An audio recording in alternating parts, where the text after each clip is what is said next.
भगवान तुम्हारा ज्ञान सिमर कर मन बेहद हर्षाता है। आनंद मगन आत्म पंछी, आनंद मगन आत्म पंछी अंबर में कहीं खो जाता है।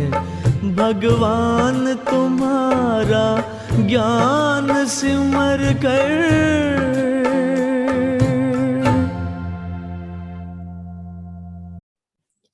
Om Shanti, good evening. आज के हमारे वेंसडे इवनिंग प्रोग्राम में आप सभी भाई बहनों का बहुत बहुत स्वागत है।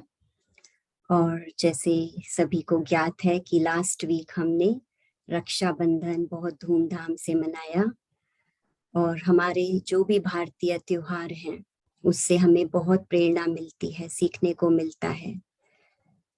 तो उसमें कितना एक जैसे भाई बहन का अटूट प्यार, और रक्षाबंधन के बाद फिर जन्माष्टमी। तो अभी कल हम जन्माष्टमी भी बहुत धूमधाम से मनाएंगे। तो सभी भाई बहनों को जन्माष्टमी की भी ब्रह्मा कुमारी की तरफ से बहुत बहुत बधाई हो, शुभकामनाएं। और जैसे हर एक त्योहार का एक अपना एक मीनिंग होता है, उसमें बहुत सारी बातें हमें सीखने के लिए होती हैं। तो उसी से रिलेटेड जैसे कहते हैं कि श्री कृष्ण ने गीता का ज्ञान दिया, लेकिन कई बारी हमें ये भी लगता है कि कैसे हम तर्क वितर्क नहीं कर सकते हैं, और जिस बात से हमें सही ज्ञान ना होने के कारण हम उसको जीवन में अपना भी नहीं सकते हैं। कहा जाता कि गीता, भगवत गीता सर्व शास्त्रमयी शिरोमणि है, सर्व शास्त्रों में उत्तम गाई जाती है। लेकिन जब तक हमें उसकी सच्ची समझ नहीं है, गीता ज्ञानदाता कौन है, कब वो आकर के ज्ञान देते हैं, तो समहाउ हम उस ज्ञान को अपने प्रैक्टिकल जीवन में अप्लाई भी नहीं कर पाते हैं। वैसे तो गीता का ज्ञान हमारे व्यवहारिक जीवन के लिए ही है। तो वो अज्ञानतावश या अनजानवश हम इतना अच्छा शास्त्र होते हुए भी उसकी बातों को, श्रीमत को हम अपने जीवन में धारण नहीं कर पाते हैं। तो आज के इस सेशन में हम जो हमारा टॉपिक ही है, भागवत गीता द्वारा सत्य की खोज, exploring the truth through Bhagavad Gita. तो हम इस विषय पर गहराई से समझने के लिए हम स्वागत करते हैं हमारी आदरणीय वीना दीदी का। वीना दीदी, आपका बहुत बहुत स्वागत है। Thank you for joining us today. मैं थोड़ा सा वीना दीदी का परिचय देना चाहूंगी। वीना दीदी आप कर्नाटका से हैं। आप पिछले 45 वर्षों से, पास्ट 45 इयर्स से आप राजयोग का अभ्यास भी कर रहे हैं, और राजयोग टीचर के रूप में आप बहुत सारे जो हमारे ब्रह्मा कुमारी की एक्टिविटीज हैं उसमें आप इन्वॉल्व हैं, और एज अ टीचर अपनी सेवाएं भी देते हैं। तो जब मैं वीना दीदी का बायोडेटा पढ़ रही थी तो उसमें बहुत ही, जैसे कि आप इतनी महान हस्ती हैं कि आप न सिर्फ राजयोग के द्वारा ही आप प्रेरणा देते हैं, बल्कि आपने गीता के ऊपर खास रिसर्च किया है।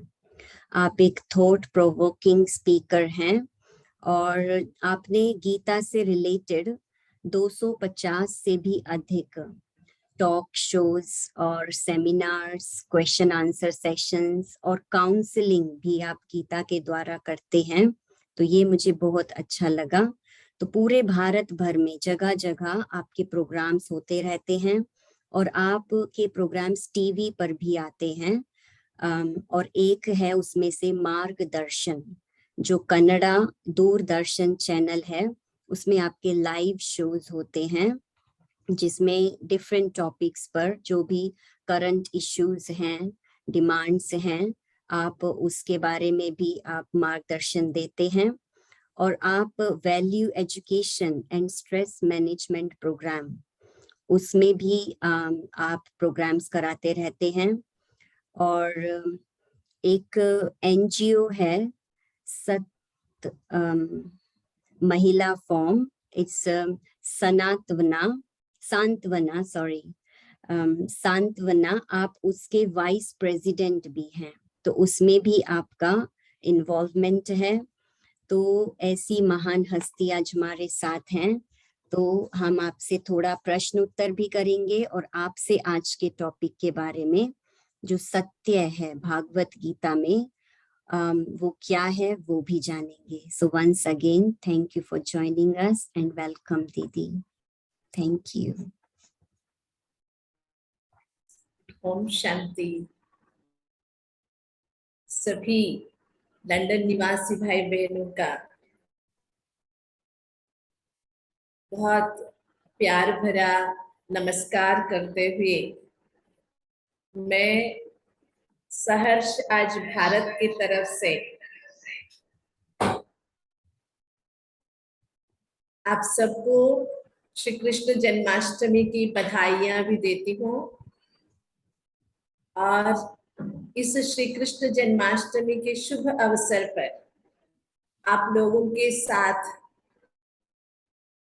जो विश्व का एक अद्भुत मार्गदर्शनीय ज्ञान है श्रीमद् भगवत गीता का, उसके बारे में आपके साथ कुछ विचार साझा करना चाहती हूँ, जिसका आपने मुझे मौका दिया है। इसलिए पहले सभी भाई बहनों का धन्यवाद भी करते हुए आज के हम विषय की ओर चिंतन शुरू करेंगे। जैसे कि दीदी हमारे साथ कह रहे थे कि भगवत गीता के द्वारा सत्य की खोज, तो इस विषय को स्पष्ट करते हुए श्रीमद् भगवत गीता के बारे में हम कुछ जीवन उपयोगी विचारों को सुनेंगे आज। वैसे हम सालों से सदियों से मानते आए कि श्रीमद् भगवत गीता एक महाभारत का पार्ट है, और ये हम सोच रहे थे जैसे कि लिखा गया है कि महाभारत में युद्ध के समय श्रीमद् भगवत गीता का उपदेश दिया गया। इसके लिए कई बार हम सोचते थे कि एक युद्ध प्रेरणा देने वाला, हिंसा प्रचोदन करने वाला एक मार्गदर्शन है या गाइडेंस है। लेकिन वास्तविकता में जब हम भगवत गीता की ओर अपने एकाग्रता को या ध्यान को खींचते हैं, तो हमें समझ में आता है, जब हम भगवत गीता के 18 अध्याय जो है 18 चैप्टर्स, उनमें जो 700 श्लोक है, 700 श्लोकास, उसमें जो बातें बताई गई है वहां पर कोई भी हिंसात्मक युद्ध की बातें बिल्कुल नहीं है। तो जो भगवत गीता का ज्ञान सुनाया गया है, वो ज्ञान वास्तव में मनुष्य मन में जो बहुत सारी दुविधाएं चलते हैं, डिलेमास चलता है, उन डिलेमास से बाहर निकलने का एक बहुत सुंदर तरीका भगवान के द्वारा बताया गया है। तो ऐसे भगवत गीता में जो भगवान के द्वारा बताया गया ये ज्ञान है, इस ज्ञान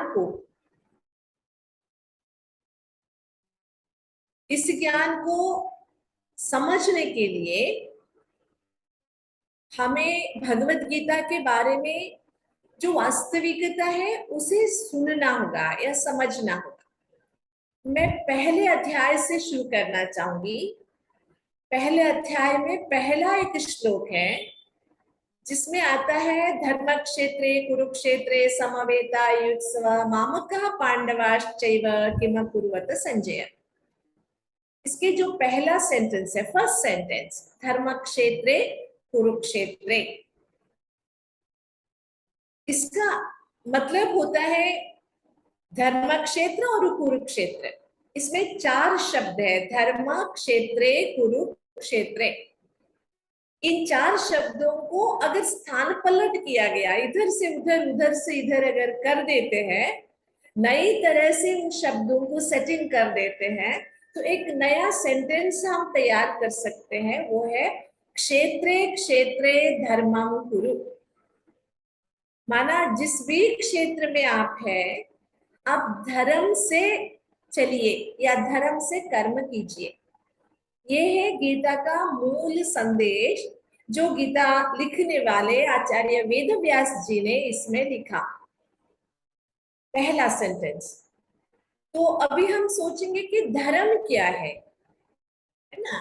हिंदू धर्म, इस्लाम धर्म, क्रिश्चियन धर्म, क्या इस धर्म की बातें हुई है गीता में? जी बिल्कुल नहीं।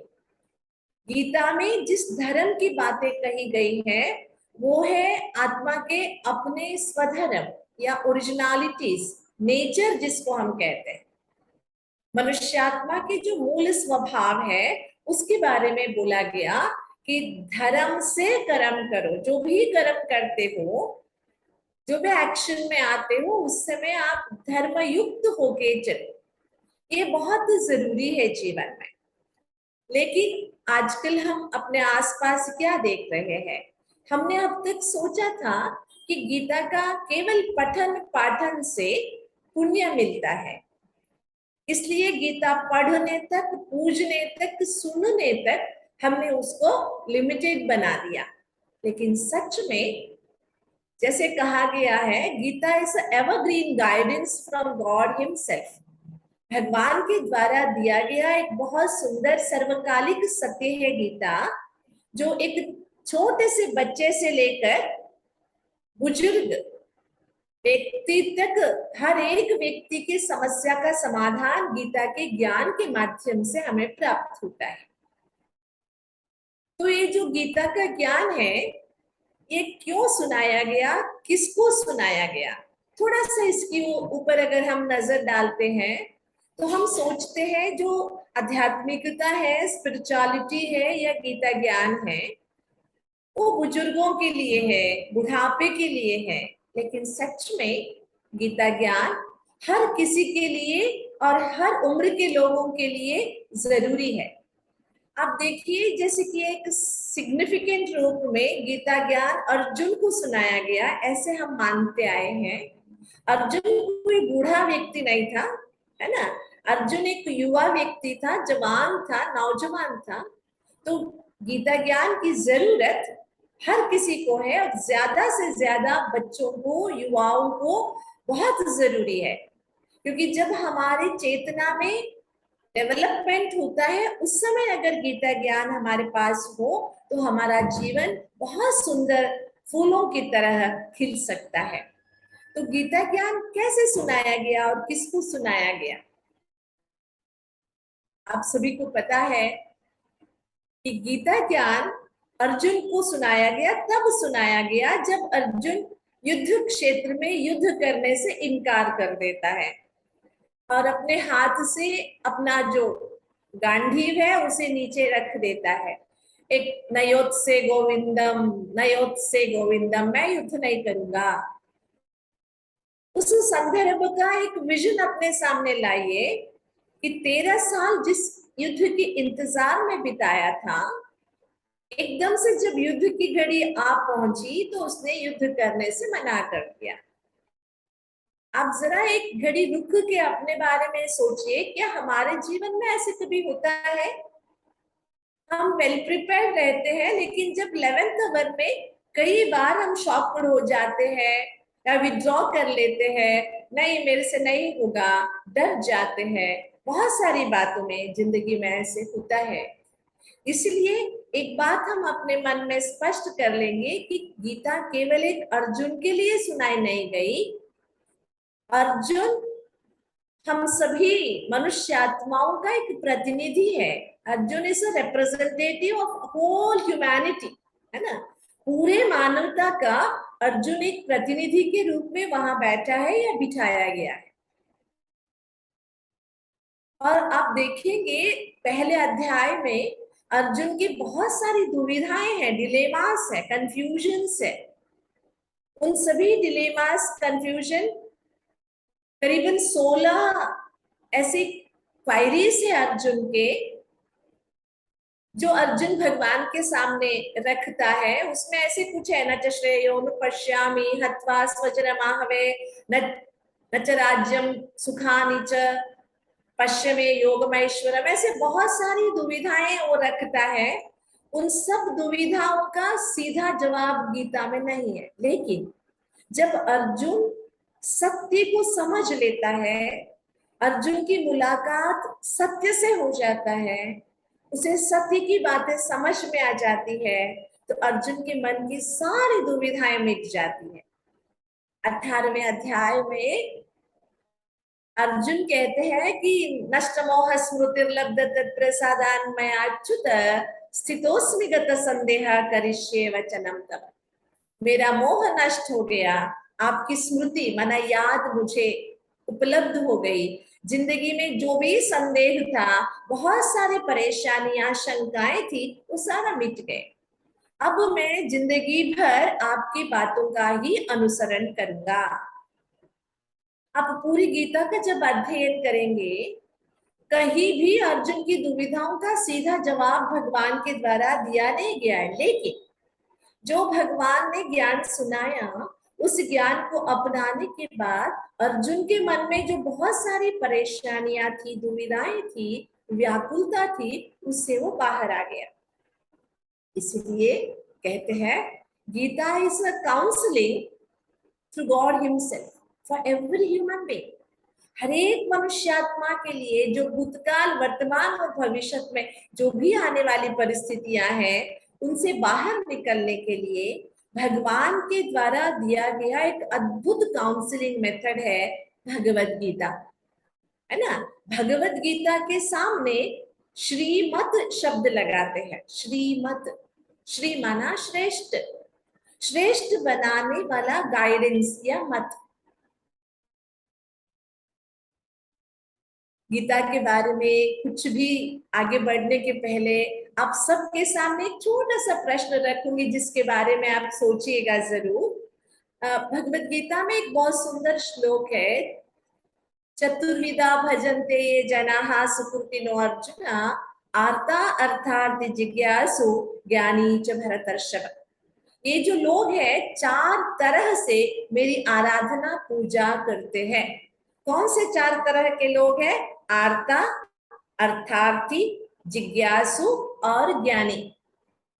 आर्ता माना आर्तनाद करने वाले, पुकारने वाले, चिल्लाने वाले, कष्ट आने पर परेशान होकर भगवान की ओर देखने वाले।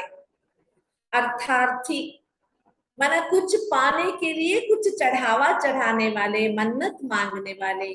अर्थ अर्थी कुछ प्राप्ति के लिए करने वाले। तीसरे है जिज्ञासु, जानने की इच्छा रखने वाले।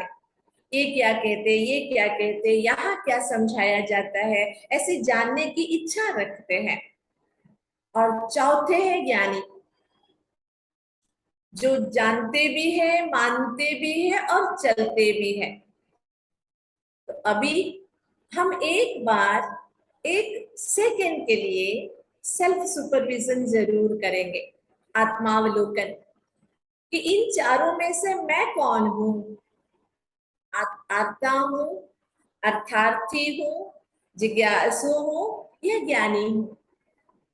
या ऐसे तो नहीं है सवेरे उठते उठते छोटी छोटी चीजों के लिए परेशान, आर्ता बन जाते हैं, बाद में उसके लिए इसके लिए अर्थार्थी बन जाते हैं, शाम होते होते हम जिज्ञासु बन जाते हैं, और जैसे ही रात हो जाती है तो हम ज्ञानी बन जाते हैं। क्या करें, जो है ना किस्मत में जो है वही मिलेगा।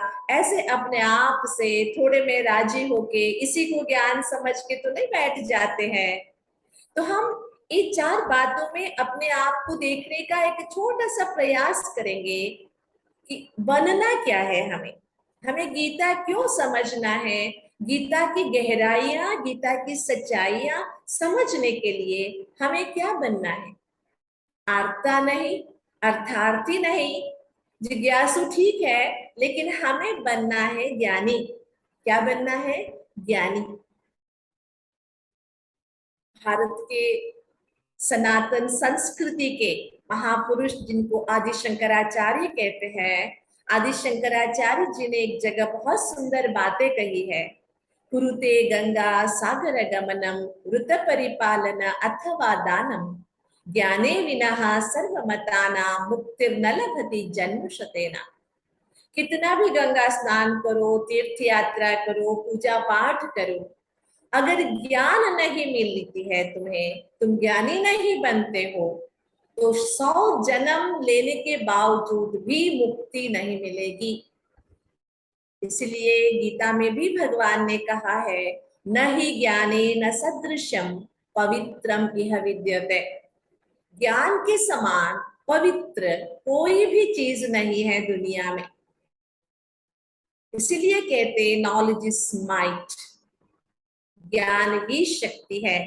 लेकिन थोड़ा सा यहाँ कहना जरूर पड़ेगा, in this present world, specially 21st century में, 21वीं सदी में हम जी रहे हैं, यहाँ हमने अपनी उंगली में सब कुछ देखने का बहुत अच्छी सुविधाएं हमने पा लिया है।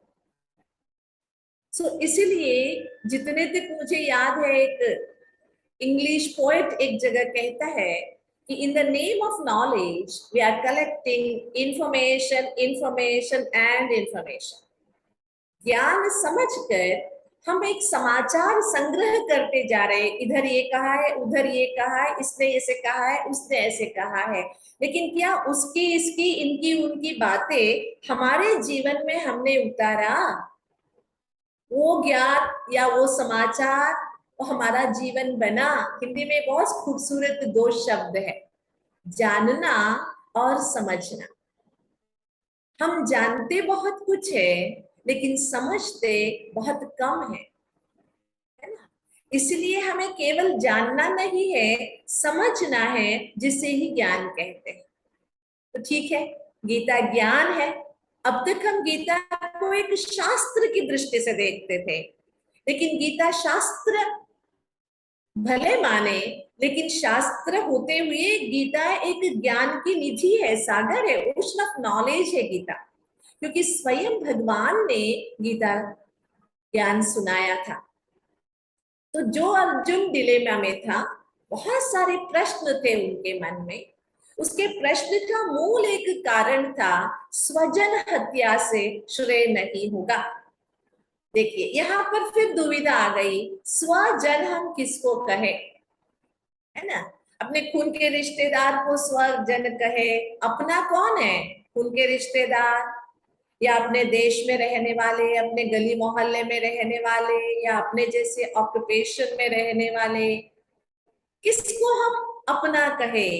आज भी यही दुविधा है, जिसको कहते हैं आइडेंटिटी क्राइसिस, है ना? मैं कौन हूं? बहुत बार हम इमोशन में या इरिटेशन में आके ये पूछ लेते, जानते हो मैं कौन हूं? जबकि खुद को ही पता नहीं है हम कौन है। हम दूसरों से पूछते हैं कि जानते हो मैं कौन हूं? इसलिए जब अर्जुन इस दुविधा में आके अपना और पराये का पहचान नहीं कर पाया, इसी दुविधा के कारण उनके मन के अंदर बहुत सारी परेशानियां उद्भव हो गई। उनसे बाहर निकलने के लिए कोई भी रास्ता नजर नहीं आ रहा था, हताश निराश हो गया था। कई बार हम भी अपने जिंदगी के रास्ते में हो जाते हैं, हमारे पैर लड़खड़ाने लगते हैं, है ना? ऐसे समय पर अर्जुन की सहायता करने के लिए, किसी मनुष्य से असंभव लगने पर स्वयं परमात्मा ने अर्जुन का मार्गदर्शन किया, जिसका नाम है गीता ज्ञान। उस गीता ज्ञान में आप देखेंगे भगवान ने अर्जुन की इन परेशानियों से बाहर निकालने के लिए अर्जुन को आत्मज्ञान सुनाया। दूसरे ही अध्याय में आप आत्मज्ञान की बहुत सारी गहराइयों को 70-75 श्लोकों से ज्यादा आप गीता में आत्मज्ञान की बातें सुनेंगे। तो ये आत्मज्ञान क्या है, क्यों जरूरी है? मैं आपके सामने ये स्पष्ट करना चाहूंगी कि भगवान के सामने अर्जुन के मन के बहुत सारे दुविधाएं थी, जो आज दुनिया के हजारों लाखों करोड़ों लोगों के मन में ऐसे बहुत सारी दुविधाएं हैं। इन सब दुविधाओं से बाहर निकलने के लिए भगवान ने अर्जुन को आत्मज्ञान दिया। क्या कहा अर्जुन को? इदं शरीरम कौन्तेय क्षेत्रमित्यभिधीयते एतद्यो वेत्ति तं प्राहुः क्षेत्रज्ञ इति तद्विदः। ये तुम्हारा शरीर है, एक क्षेत्र है, एक जमीन है, इस जमीन का मालिक तुम एक क्षेत्रज्ञ हो। और आगे चलकर कहता है कि ये शरीर एक क्षेत्र है, इस क्षेत्र को प्रकाशित करने वाला प्रकाश स्वरूप तुम आत्मा हो। यथा प्रकाशयत्येकः कृत्स्नं लोकमिमं रविः। जैसे सूरज पूरी दुनिया को रोशनी देता है, वैसे इस शरीर को प्रकाशित करने वाला, शरीर को शक्ति प्रदान करने वाला तुम चेतन शक्ति आत्मा हो। ऐसे आत्मज्ञान की बहुत सारी गहराइयों की बातें, जैसे कि आत्मा को जलाया नहीं जाता, सुखाया नहीं जाता, आत्मा का नाश नहीं होता है। नैनम छिन्दन्ति शस्त्राणि नैनम दहति पावकः न चैनम क्लेदयन्त्यापो न शोषयति मारुतः। ऐसे बहुत सारी बातों के द्वारा अर्जुन को भगवान ने काउंसलिंग कराया इन 3 स्टेप्स। पहला सेल्फ, दूसरा सुप्रीम और तीसरा अबाउट द नेचर, है ना। 3 स्टेप में गीता में हम काउंसलिंग देखते हैं। पहला है खुद के बारे में, दूसरा है खुदा या भगवान के बारे में, तीसरा अंदर की प्रकृति और बाहर की प्रकृति के बारे में, है ना। आत्मा के गुण अवगुण और दुनिया में जो गुण अवगुण है, 5 तत्व है, इनके बारे में भगवान ने समझाया। ये सब सुनने के बाद, समझने के बाद अर्जुन के मन में जो बहुत सारी परेशानियां थी, उन सब परेशानियों से अर्जुन बाहर निकल के आ गया और अर्जुन उठ खड़ा हो गया। ऐसे गीता में दिखाते हैं या महाभारत में दिखाते हैं। तो क्या जिंदगी की रास्ते में जब हम अटक जाते हैं, जिंदगी के रास्ते में कई बार हम भटक जाते हैं या थक जाते हैं, परेशान हो जाते हैं, तो जब हम ये गीता ज्ञान को सही तरीके से समझ लेते हैं, तो बाहर निकलने के लिए पहले तो खुद को जानना है। सेकेंड स्टेप में अर्जुन एक प्रश्न पूछता है 10वें अध्याय में, कथम विद्यामहं योगिन् त्वां सदा परिचिन्तयन् केषु केषु च भावेषु चिन्त्योऽसि भगवन् मया। किस भाव से मैं तुझे याद करूं, तेरी आराधना करूं। देखिए, ये हमारे मन में भी है ना, इष्ट देवता है, कुल देवता है, ग्राम देवता है, बहुत सारी देवी देवताएं हमारी संस्कृति में, 33 करोड़ देवी देवताएं हैं। उनमें से हम अपना ध्यान किस में लगाए?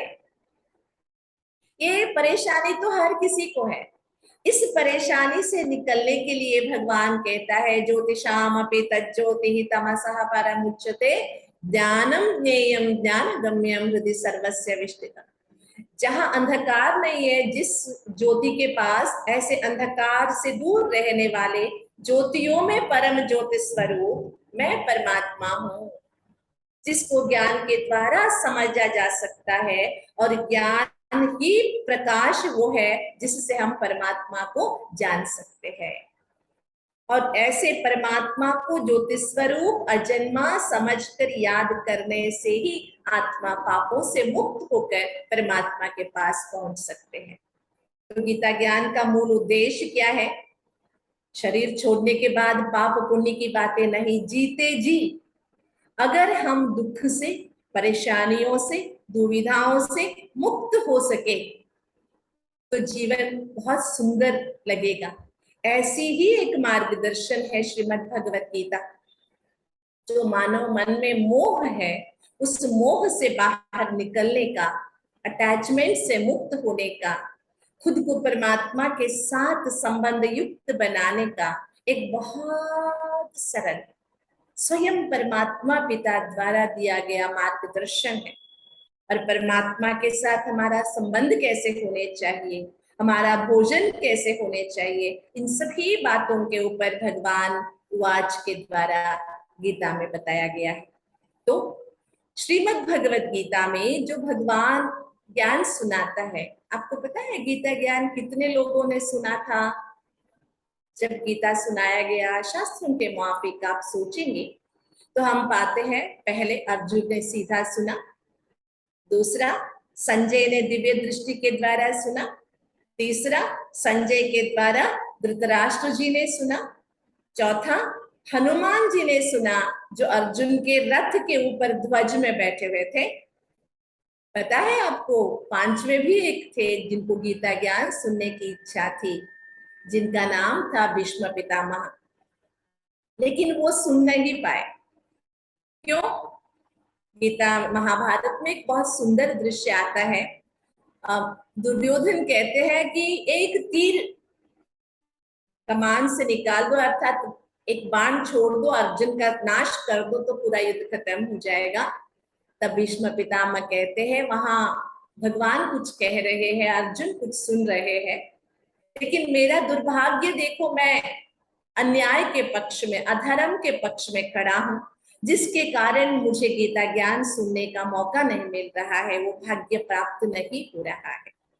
तो हम आप सभी अपने अंतराल में, अपने अंतरंग में, अपने अंदर एक बार झांक के देखेंगे हम कौन हैं।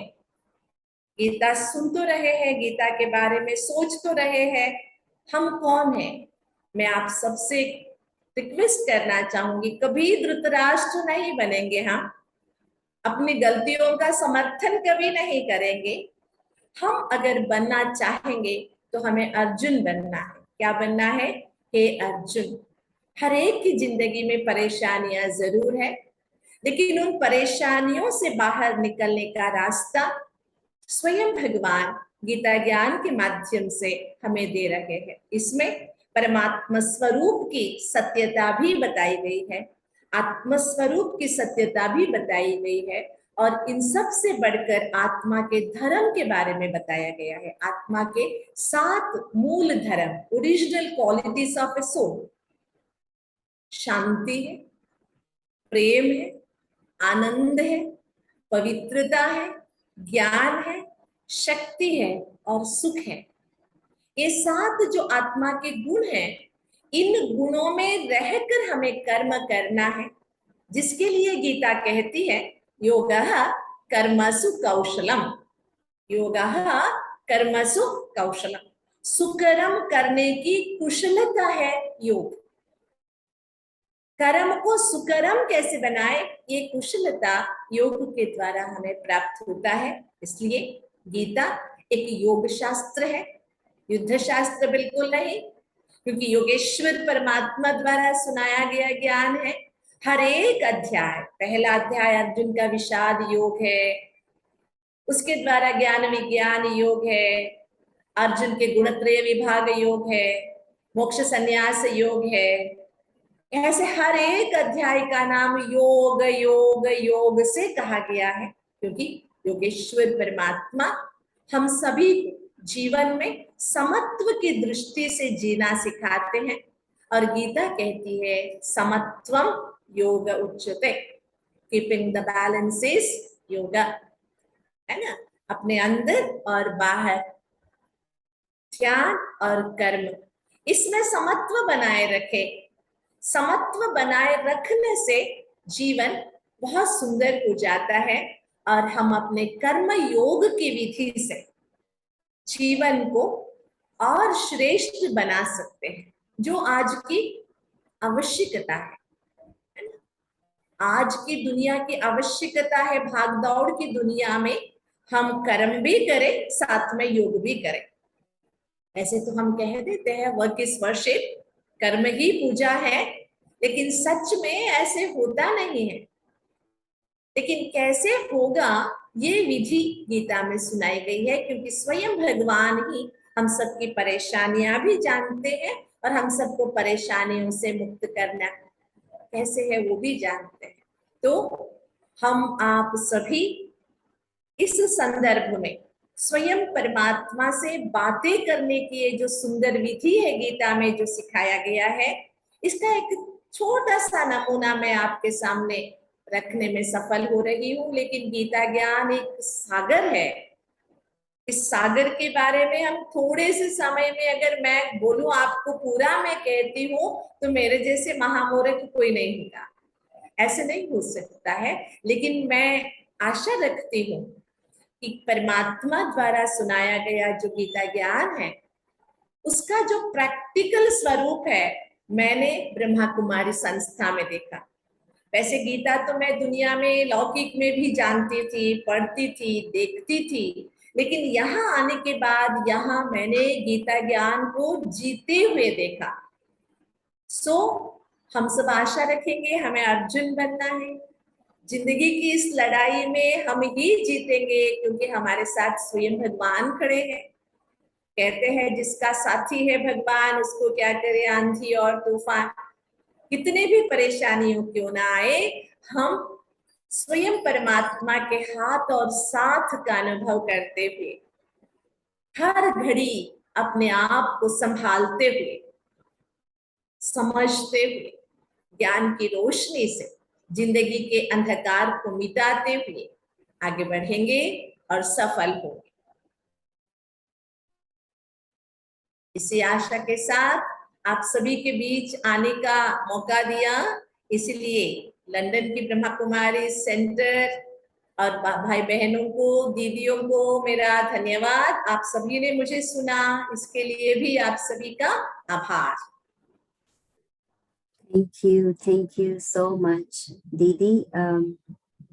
मैं तो क्या कहूँ, वाओ, आपने इतना सुंदर शब्दों में, थोड़े ही समय में, जो हमारा सर्वश्रेष्ठ शास्त्र है उसके बारे में कितनी सारी नई बातें हमें आज आपने बताई।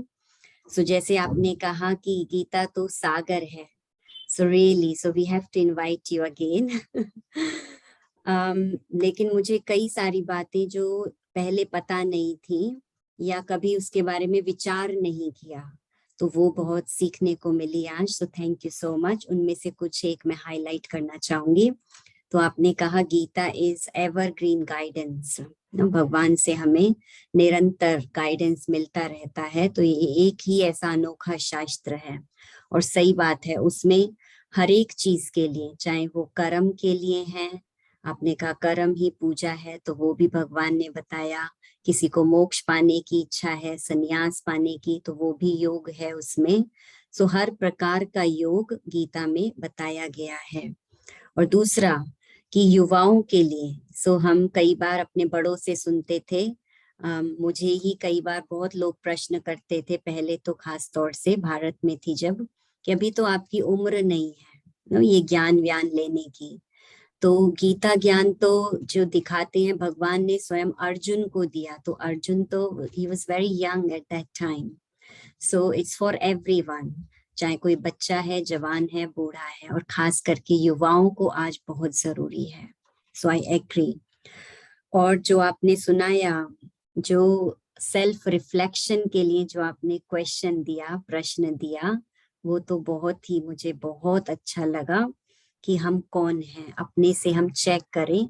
तो सभी भाई बहनों से भी हम आशा रखेंगे, आप जरूर हर रोज ये चेकिंग करें कि मैं कौन हूँ। कभी कभी मैं आरती तो नहीं बन जाता हूँ, बस भगवान को पुकारते ही रहते हैं, डेली रूटीन बन जाता है करने का, नियम की तरह करते रहते हैं, या मैं अर्थार्थी हूँ, अर्थ कुछ दुख है तो भगवान को याद किया, तो वो तो नहीं है, या जिज्ञासु हैं, जानने की इच्छा वाले, लेकिन फॉलो नहीं करते हैं। और फिर चौथा कि ज्ञानी, जो सबसे महत्वपूर्ण है। तो ये 4 क्वेश्चन, एक ही क्वेश्चन लेकिन 4 प्रकार के जो हमारी पर्सनालिटीज बन जाती हैं, तो बहुत अच्छा लगा। I am going to do my homework, so I hope everybody does.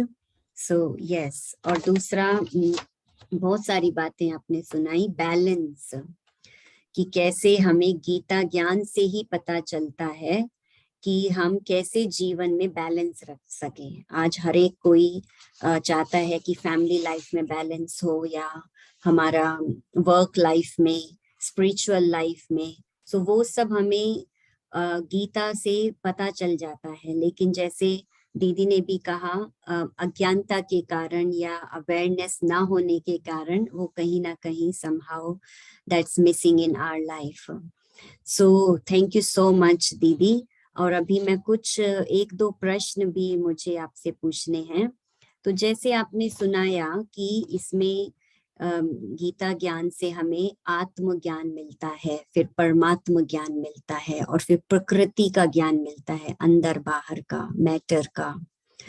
तो आत्मज्ञान तो ठीक है, जो आपने बहुत सुंदर श्लोक के द्वारा भी सुनाया कि जो प्रकाश है इस शरीर को चलाने के लिए, और जो परमात्मा का जो स्वरूप है वो भी, उसको भी हम परमात्मा कहते हैं. लेकिन गीता में दिखाया कि श्री कृष्ण ने अर्जुन जी को ज्ञान सुनाया. तो क्या श्री कृष्ण ही भगवान है, वही ज्योति स्वरूप है? ये कैसे हो सकता? माना उसमें हम एक बार कहते हैं, एक तरफ कहते हैं कि भगवान अजन्मा है, और फिर श्री कृष्ण तो जन्म भी लेते हैं. तो ये कैसे, आप थोड़ा इस पर प्रकाश डालेंगे? थैंक यू जी, बहुत अच्छा प्रश्न है. वैसे मैं सुनाना भी चाहती थी, लेकिन समय की सीमा रखते हुए ये परमात्मा परिचय जो है गीता में बहुत सुंदर और सरल शब्दों में जो भगवान ने कहा है अपना परिचय. कई बार गीता में भगवान ने खुद को ईश्वर कहा है. जैसे कि एक श्लोक है, यो माम अजम अनादिं च वेत्ति लोक महेश्वरम असमूढ़ः समर्थेषु सर्व पापैः प्रमुच्यते. सब पापों से मुक्त होने के लिए तुम मुझे इसी रूप में याद करो. किस रूप में? मैं अजन्मा हूं, यो माम अजन्मा, और सर्वलोक महेश्वर हूँ, अनादि हूँ, इसी रूप में मुझे याद करो. कहाँ भी ये नहीं कहा है कि मुझे श्री कृष्ण स्वरूप में याद करो. और एक श्लोक है, तमेव शरणं गच्छ सर्वभावेन भारत, उसी ईश्वर के शरण में आ जाओ. ये नहीं कहा है कि मेरी शरण में आ जाओ. और सर्वधर्मान परित्यज्य मामेकम शरणं व्रज, वो एक श्लोक आता है. और ये जो कंफ्यूजन है, जी हाँ, श्री कृष्ण जो नाम है, कृष्ण का अर्थ है आकर्षण करने वाला, और एक शब्द का अर्थ है कृशयति, माना नाश करने वाला, पापों को भस्म करने वाला. उसी को भी कृष्ण कहते हैं, आकर्षण मूर्ति को भी कहते हैं. लेकिन हम मनुष्य आत्माएं जैसे जैसे देह अभिमान में आते गए, देह भाव में आते गए, कि हमने परमात्मा को एक देह का रूप दे दिया. क्योंकि देह को सजा सकते हैं, देह को देख के हम खुश हो सकते. परमात्मा है जो प्रकाश स्वरूप है, जो श्लोक मैंने सुनाते समय भी सुनाया था, ज्योतिषाम अपि तज्ज्योति, जहां अंधकार नहीं है, जिसके पास कभी अंधकार नहीं होता, वो परमात्मा है. ऐसे नहीं कि कृष्ण के आत्मा को याद करो, ऐसे परमात्मा ने नहीं कहा. क्योंकि देखो, देवताएं तो 33 करोड़ है, देव आत्माएं, लेकिन परम आत्मा एक है. और वो एक परमात्मा जिसके बारे में भारतीय या विश्व के सभी धर्मों में कहते हैं, गॉड इज वन, भगवान एक है. और गीता में भी भगवान ने कहा उसी एक ईश्वर के शरण में आ जाओ. इसलिए जो थोड़ा सा कंफ्यूजन हो गया है नाम के कारण, कृष्ण नाम, अब भगवान को भी कह सकते हैं, नाम में कुछ रखा नहीं है. नाम कई बार है ना, गुणवाचक होते हैं, कर्तव्यवाचक होते हैं. इसलिए परमात्मा सभी को आकर्षण करने वाला, सभी के पाप नाश करने वाला, इसीलिए उसे आप कृष्ण कह सकते हैं. लेकिन परमात्मा कोई भी देहधारी नहीं है. भगवान ने कहा भी गीता में ये नहीं कहा कि मैं देहधारी हूं, आप मेरे देह को याद करो, ये कहा भी नहीं कहा है. इसलिए भगवान ने कहा अव्यक्त हूं मैं, एक मानव शरीर का आधार लेके आता हूं मैं, मेरा अपना शरीर नहीं है. भगवान ने खुद को अयोनिज कहा है, मात्र गर्भ में जन्म नहीं लेता हूं. कृष्ण तो मात्र गर्भ से भी जन्म लिया, शरीर लिया और छोड़ा भी, अर्थात मृत्यु को भी प्राप्त किया. इसलिए गीता ज्ञान, इसी के कारण गीता ज्ञान सिमट के रह गया. जो विश्वव्यापी होना था, सभी के लिए एक उजाला बनना था, वो एक धर्म की जायदाद बन के क्यों रह गए? इसका कारण ये है कि हमने वहां देहधारी की कल्पना कर ली। इसलिए परमात्मा वो आप देहधारी के रूप में याद करना चाहते हैं, वो अलग बात है, वो आपकी चाहना है। लेकिन परमात्मा का जो मूल स्वरूप है वो प्रकाश स्वरूप है, ज्योति स्वरूप है। और कभी भी कोई भी देहधारी को याद करने से मनुष्यात्मा का पाप नाश नहीं होता है, ये भी कहा गया है गीता में। इसलिए परमात्मा जो गीता ज्ञान दाता है वो भगवान है। इसलिए गीता को कहा भी गीता में आप श्री कृष्ण उवाच नहीं सुनेंगे।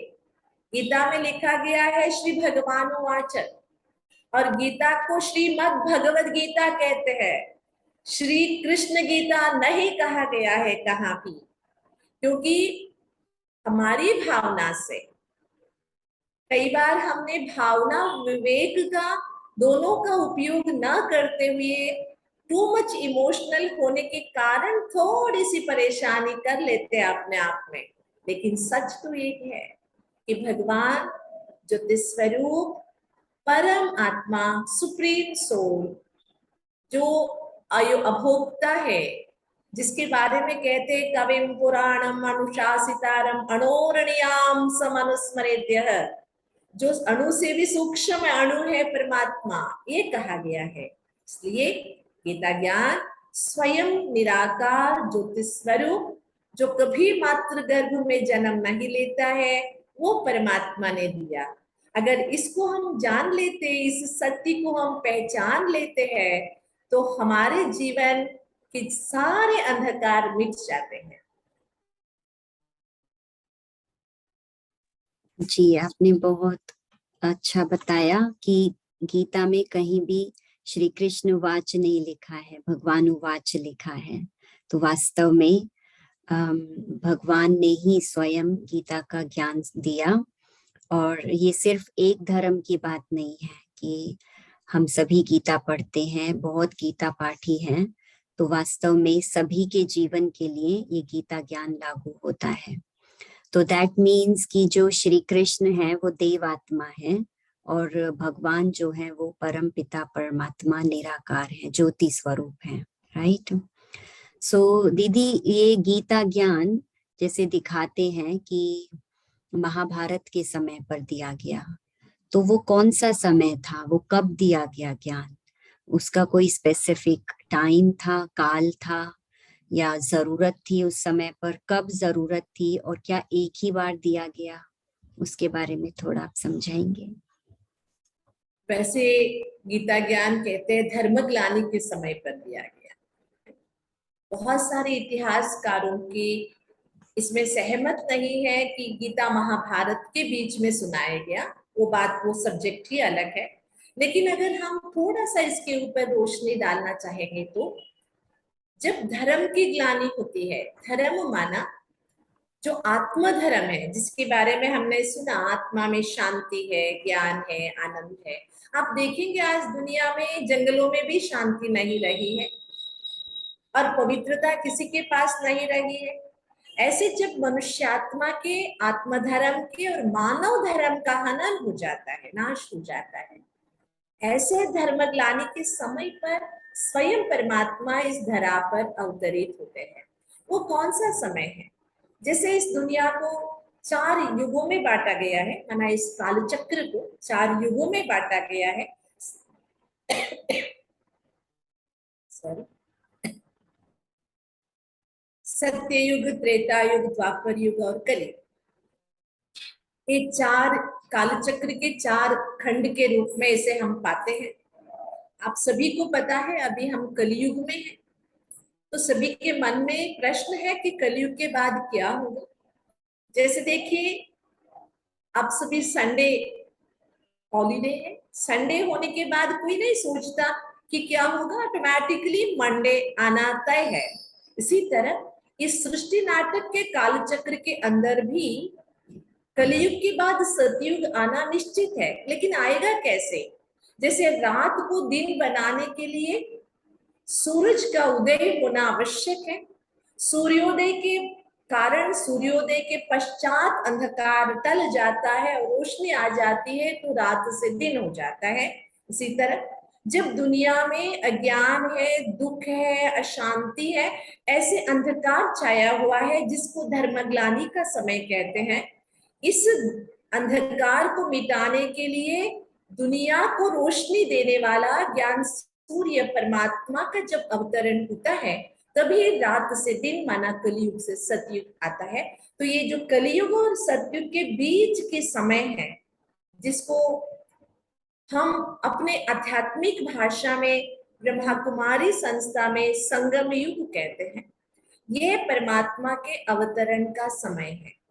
महाभारत में धर्मग्लानि के कुछ एक लक्षण लिखे हैं, जैसे कि दूध बेचा जाएगा, केशों का श्रृंगार होगा और आकाश से आग बरसेगी, खून की नदियां बहेंगे।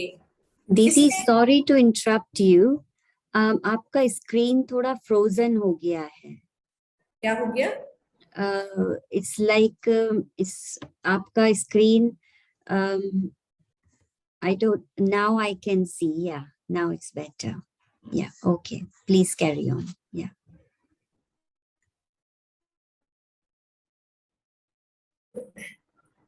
जैसे कि हम 4 युग की बातें कर रहे थे, 4 युग के मतलब कलियुग के अंतिम समय है, संगम युग आने वाले सतयुग के बीच का समय है। और इसको धर्मग्लानि का समय इसलिए कहते हैं क्योंकि महाभारत में धर्मग्लानि के कुछ लक्षण दिखाए गए हैं। उसमें से कई लक्षण जो आजकल हम देखते हैं, आसमान से आग बरसेगी और अशांति का वातावरण या खून की नदियां बहेगी या केशों का श्रृंगार होगा, दूध बेचा जाएगा आदि आदि। उसमें से एक बचपन से मेरे मन में खाने वाला प्रश्न था, वो था कि 6 साल की बच्ची माँ बनेगी। एक धर्मग्लानि का लक्षण बताया है, जबकि हमें लगता था हमारे बचपन में इट इज मोस्टली इम्पॉसिबल। लेकिन आजकल हम सुन रहे हैं, ऐसी घटनाएं तो बहुत सारी सुन रहे हैं। यही वो समय है जबकि हर मनुष्यात्मा की या मानवीयता की जो कगार है उसको पार कर चुका है मानव। मानव कहते हैं ना, मनुष्य रूप का मृग बन गया है, पशु से भी बढ़कर मनुष्य जब बन गया है। यही वो समय है जबकि मनुष्यात्मा कोई मनुष्यात्मा का सुधार नहीं कर सकता। अगर अभी मनुष्यात्मा का सुधार करना है वो परमात्मा के द्वारा ही संभव है। ये वही समय है जबकि परमात्मा इस समय अवतरित होते हैं और ये वही समय है जब गीता का पुनरावृत्ति होती है, रिपीटेशन होता है। वैसे इतिहासकार मानते हैं गीता को सुनाए 5000 वर्ष हुए, तो महाभारत में कहा है कलो पंच सहस्राणे जायते वर्ण संकर, 5000 साल में एक बार वर्ण संकर होता है। ये वही धर्मग्लानि का समय है, this is the right time. इसी समय परमात्मा इस धरा पर अवतरित होके पुनः सृष्टि को सतयुग या सवेरा बनाने के लिए ज्ञान दे रहे हैं। बहुत सुंदर, थैंक यू। आपने सही कहा कि ये जो साइंस हम देखते हैं, पढ़ते हैं कि धर्मग्लानि के, और आज जो इतना दुनिया में चारों तरफ नकारात्मकता है तो वो तो विजिबल है ही, हम देख रहे हैं। तो यही वो समय है धर्मग्लानि का कि जब हमें मनुष्य को, मानव आत्मा को वो ज्ञान की जरूरत है। तो जरूर भगवान ने तभी ज्ञान दिया होगा जब धर्मग्लानि का समय होता है। तो मेरा लास्ट प्रश्न दीदी, अभी हमने ये तो समझ लिया कि गीता ज्ञान इज वेरी इम्पोर्टेंट, अभी बहुत उसका महत्व है हमारे जीवन में। तो ऐसी क्या एक प्रैक्टिकल एस्पेक्ट कि हम अपने जीवन में उससे लेकर के अपने जीवन को हम सुंदर बना सकें, क्योंकि सिर्फ गीता पढ़ने से तो हमारा उद्धार नहीं हो जाएगा ना। तो ऐसा एक प्रैक्टिकल आप युक्ति, धारणा की बात जो हम इजीली अपने जीवन में अपनाकर और उसका हम फायदा ले सकें उससे। वैसे तो गीता हम सदियों से पढ़ते आए है ना, सुनते भी आए, पूजते भी आए, लेकिन जो गीता ज्ञान में परमात्मा ने जो एक्सपेक्ट किया था, जो अर्जुन ने कहा था, नष्ट मोह स्मृतिर्लब्ध, वो हम नहीं हो सके और हमारी बहुत सारी समस्याओं का समाधान मिला नहीं। यूं ही दुनिया बदतर होती आई और हमारा जीवन भी दुखी होते हम देख रहे हैं। इसलिए गीता में बार बार कहा है, कामेशु क्रोधेशु रजोगुण समुद्भव त्रिविधम नरक सेदम द्वारम नाशनम आत्मनः। ये 5 विकार जो है नरक के द्वार है, ये बार बार कहा गया। ये सुनने के बावजूद भी हम अपने गुस्से पर भी नियंत्रण नहीं कर पा रहे हैं। हम देख रहे हैं गुस्से के कारण, नाराजगी के कारण कितने परिवार टूट रहे हैं। तो इसलिए जैसे आपने कहा, केवल गीता सुनने से, पढ़ने से, रटने से मनुष्यात्मा में बदलाव नहीं आएगा। गीता में जो भगवान ने राजयोग सिखाया है, जो गीता में ही भगवान ने सिखाया है, उस राजयोग का हमें अभ्यास करना होगा। गीता में अर्जुन पूछता है कि तुमने इतना ऊंचा ज्ञान दिया, लेकिन मैं इसको जीवन में लाऊं कैसे? तो भगवान कहते हैं, अभ्यास योग युक्तेना चेतसा नान्यगामिना। प्रैक्टिस, गीता ज्ञान का जो प्रैक्टिस है, जिसको राजयोग कहते हैं, जिसके लिए ही भगवान गीता में कहा है कि कर्मण्येवाधिकारस्ते मा फलेषु कदाचन, कर्म करना तेरा अधिकार है। तो ये कर्म को श्रेष्ठ कर्म बनाने की जो विधि है राजयोग, उसका हमें अभ्यास करना है। कम से कम जो 24 घंटे भगवान से हमें मिले हैं, उनमें से आधा घंटा, 24 मिनट तो हम खुद के लिए दें। कितने भी हम बिजी क्यों ना हो, लेकिन हम ये याद रखें कि अगर हमने खाना नहीं बनाया, दूसरा कोई बना देगा। अगर हमने कोई काम नहीं किया, दूसरा कोई कर देगा। लेकिन अगर हमने खुद का उद्धार नहीं किया, तो मेरा उद्धार करने कोई नहीं आएगा। तो मेरा उद्धार मुझे ही करना है, जो गीता की सीख है, उद्धरेत आत्मनात्माना, है ना। इसलिए मेरा उद्धार मैं करूंगा, तभी तो मैं अपना मित्र बन पाऊंगा। इसलिए गीता का ये जो बहुत सुंदर सीख है, मुझे अपना मित्र बनना है। अपना मित्र बनने के लिए मुझे अपना उद्धार करना है। अपना उद्धार करने के लिए मुझे परमात्मा को याद करना है। और वो याद करने की सरल विधि है गीता में जो भगवान ने सुनाई, वो राजयोग है।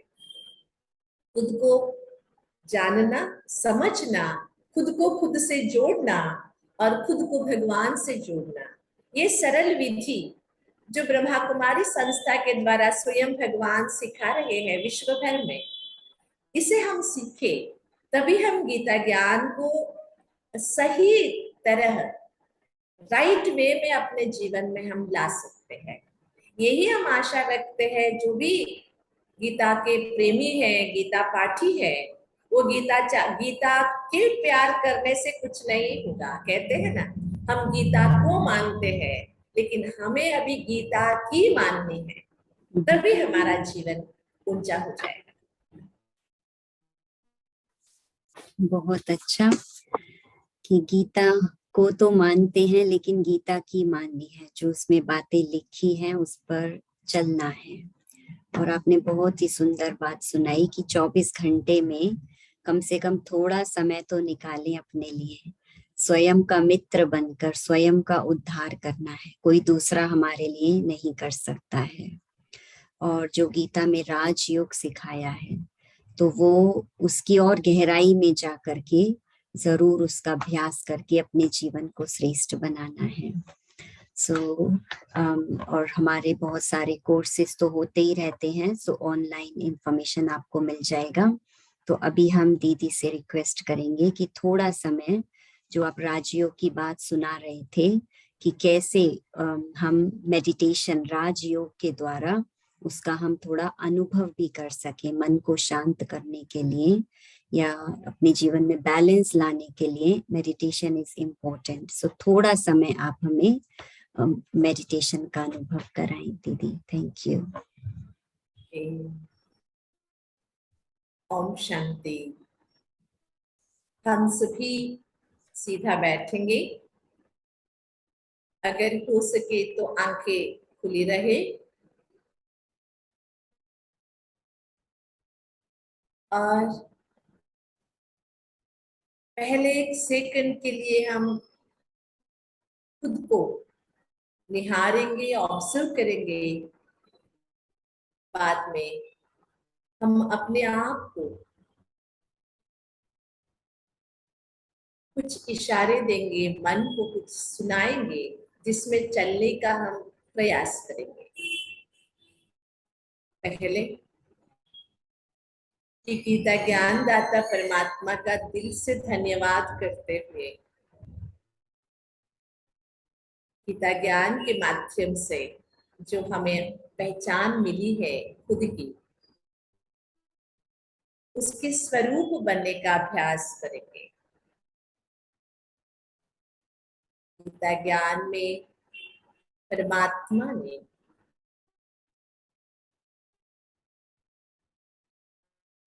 खुद का परिचय दिया, हर एक मनुष्यात्मा को अपने से मिलाया।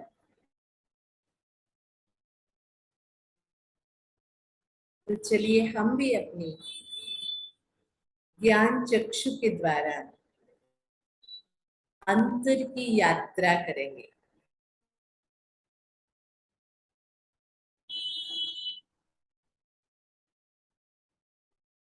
पांच तत्वों से बना हुआ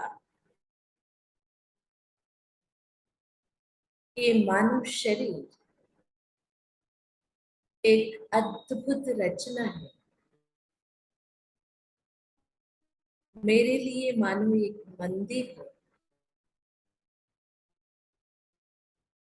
इस शरीर रूपी मंदिर में मस्तक के बीच चमकता हुआ एक अविनाशी चैतन्य शक्ति मैं आत्मा हूँ। पांच तत्वों से पार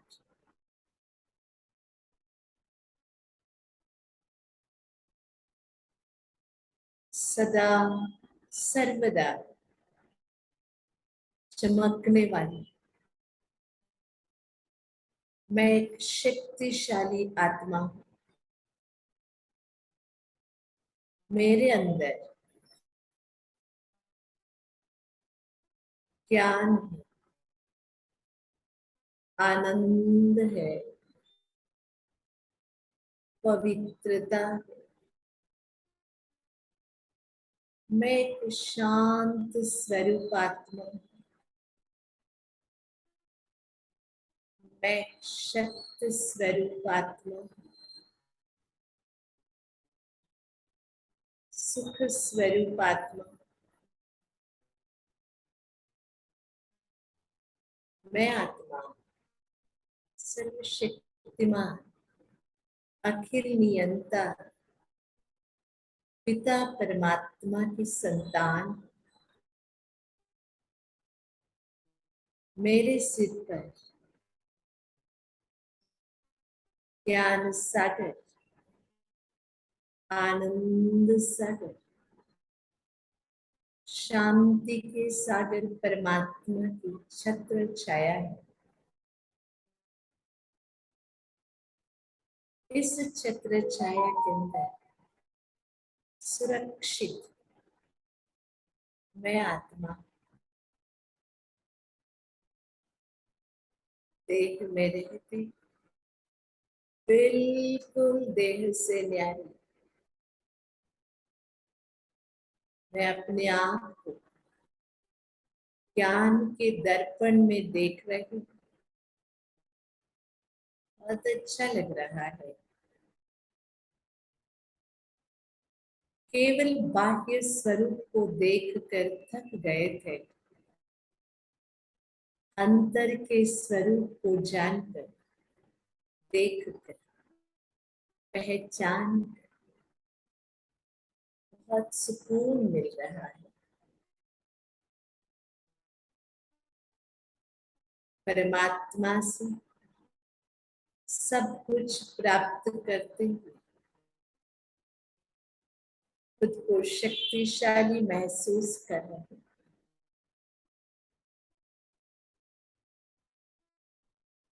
अंतर की शांति बहुत अच्छी लग रही है। आज मैं एक संकल्प लेती हूँ कि मैं सदा खुश रहूंगी, खुशियां ही बांटती रहूंगी, खुशियां ही लेती रहूंगी। सुख के सागर परमात्मा से, आनंद के सागर परमात्मा से अपना संबंध सदा बना के रखूं।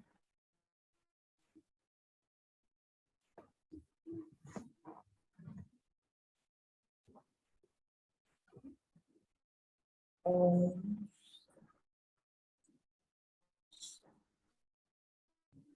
शांति।